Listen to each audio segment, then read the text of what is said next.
Zoé Joséphine, bonjour. Bonjour. Merci de nous recevoir pour Confesse Mag. Merci à vous. On vous prend quelques temps après votre sortie de scène. Oui. Comment ça s'est passé?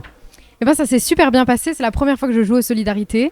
C'était vraiment une super expérience. J'ai adoré. C'est aussi mon dernier festival de l'été, donc un peu triste quand même, mais contente de finir ici la saison. Et franchement, c'était super chouette. La salle du Magic Mirror était géniale, magique, comme son nom l'indique. Donc vraiment un très bon moment. Alors, vous avez joué en salle, mais en festival. Oui. Je demande la question à tous les invités, donc je vous la pose aussi. Est-ce que c'est différent de jouer dans une salle classique où les gens viennent pour vous et dans une salle de festival? Déjà, une salle en festival, c'est rare, Oui. mais ici en festival, est-ce que vous ressentez quelque chose de différent? Oui, alors c'est vrai que c'est totalement différent. Quand les gens viennent pour votre concert, souvent ils connaissent plus les paroles déjà.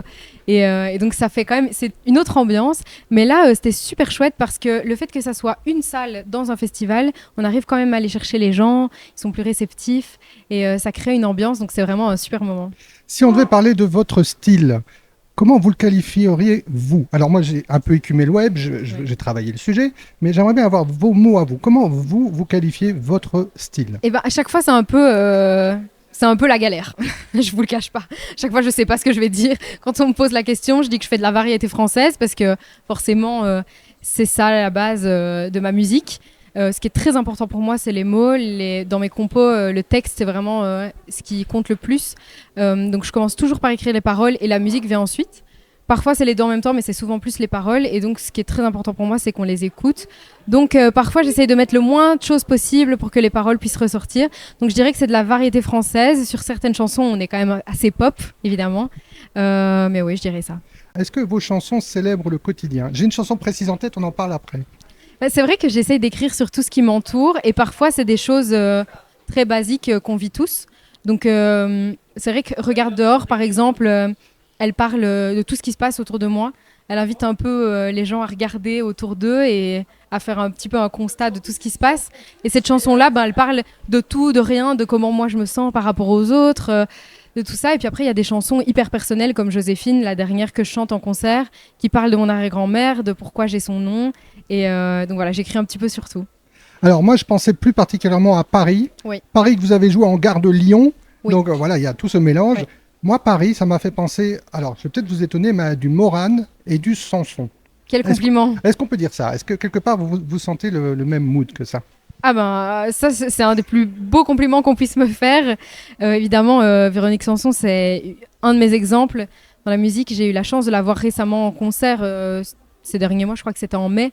Et voir Véronique Sanson en concert, c'est juste apprendre. Et à chaque fois que je vais voir un concert, en fait, je me sens un peu en stage, vous savez, donc je regarde bien. Et non, Véronique Sanson, incroyable. Morane, quel exemple, quelle Alors, légende. Morane, c'était plus pour souvent les textes qu'elle chante qui sont profonds.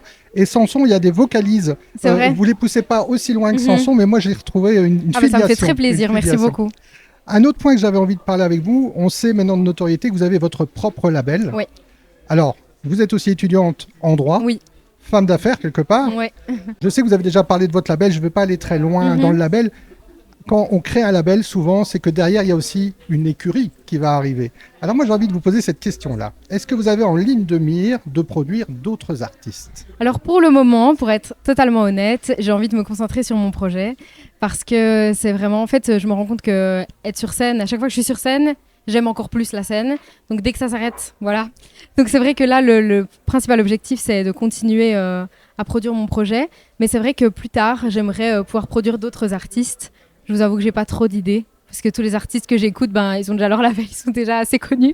Pas besoin de moi, mais c'est vrai que j'aimerais produire plus tard. Mais ça arrivera plus tard. Alors, femme d'affaires, label. Ouais. Lorsque vous écoutez dans une interview de LN24, Ouais. vous disiez que vous faisiez tout seul. L'interview a quelques mois déjà. Oui. Est-ce que vous êtes encore toute seule?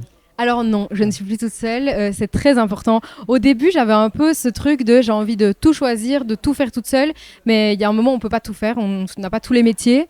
Donc c'est vrai que maintenant j'ai la chance de m'entourer d'une équipe. C'est ça l'avantage d'avoir son label, c'est qu'on peut choisir les gens de qui on s'entoure. Donc j'ai pu choisir mon équipe et donc je choisis les personnes une par une qui me rejoignent. Donc maintenant j'ai une super attachée de presse, j'ai un booker. Alors ils sont là dans le coin. On va préciser où on est. On est dans le salon des conférences de presse ici. On a plein de monde autour de nous, donc on les salue. Là je les vois pas, mais ils sont en bas. Donc j'ai une super attachée de presse, j'ai un super booker, j'ai une super styliste qui a fait cette magnifique robe. Ouais, c'est super. Et donc oui, j'ai plein de gens qui m'entourent et qui sont là. J'ai une photographe qui m'accompagne partout à chaque fois. Et c'est vraiment une chance parce que quand on peut choisir les personnes avec qui on travaille, c'est toujours un plaisir de travailler avec elles. Donc je ne suis plus toute seule, non. Dernière question. Je vous avais posé la question sur peut-on célébrer la vie? Oui. Il y avait aussi un autre mot qui m'avait pas choqué, mais que j'avais pointé plutôt. Oui. C'est le mot liberté. Oui. Alors, on vient de parler du fait que vous avez votre propre label, tout ça, ça vous permet d'avoir une liberté. Mais dans votre musique, comment il se concrétise cet aspect de liberté? Je vous avoue qu'il s'est fort concrétisé en fait dès le départ. Parce que on m'a souvent conseillé au départ de faire des chansons plus up-tempo, faire des chansons plus entraînantes. Si tu fais pas danser les gens, il y aura personne à tes concerts. Et c'est vrai qu'au début, j'avais pas trop envie d'écouter ça. Et je pense que j'ai bien fait parce que les chansons piano-voix, j'ai l'impression que c'est les chansons qui rassemblent plus les gens. Les gens écoutent, les gens se posent. Et c'est toujours les chansons que je préfère chanter en concert. Je vous cache pas que les dernières chansons très up-tempo de la fin, je les adore. Mais garder des chansons très piano-voix, très chansons françaises, je pense que c'est très important pour moi. Et donc, la liberté, c'est vraiment de choisir chaque son de piano pour mon premier EP. Tous les sons qu'on entend sur mon EP, j'ai pu les choisir moi-même et ça, c'était important pour moi. Mais il y a aussi un lien quelque part, piano-voix, liberté, intimité aussi. Oui, aussi. C'est vrai que oui, comme je disais, c'est les chansons qui rassemblent les gens, je trouve. Et c'est toujours le moment un peu qu'on attend dans les gros concerts. On attend toujours ce petit moment au milieu où l'artiste va se mettre au piano. Moi, je suis super fan de Lady Gaga.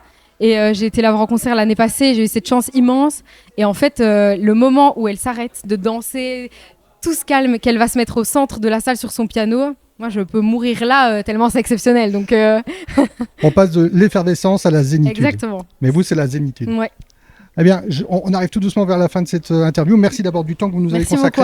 J'avais encore envie de vous demander le futur de Zoé Joséphine. Quel est son futur? Déjà, ce que vous pouvez nous en dire. Alors, pour le futur, il y a un prochain concert à Liège le 10 octobre. Qui est déjà complet malheureusement. C'est pas grave, heureusement, c'est bien, ouais, félicitations. Et la suite arrive.